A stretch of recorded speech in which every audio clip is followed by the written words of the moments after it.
nin karidonya in na juin kalo tile 18 san 2027 gouvernement ɲɛma Dr Sogel Kokala Mayiga y'a ka fasoden ɲumanya wali kɛ a y'a ka kala ta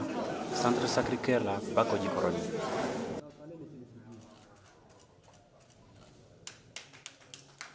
Bi Maliens bɛ ka histoire de sɛbɛn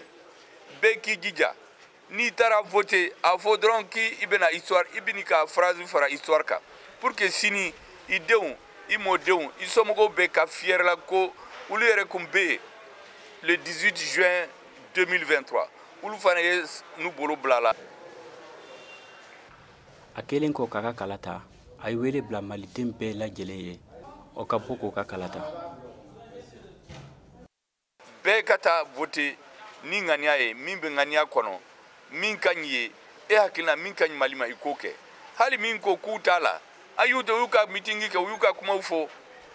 u bɛ taa voter bɛ n'a kɛ bɛɛ b'a dɔn ko Maliens votera majorité bɛ yɔrɔ min na o kɔrɔ ye Malien b'a fɛ ka taa o sira kan donc n bɛ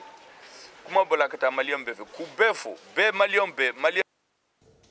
Furancɛla fanga maa ɲɛma colonel Assimi Goïta ale y'a kala ta kan Sunjata Keita la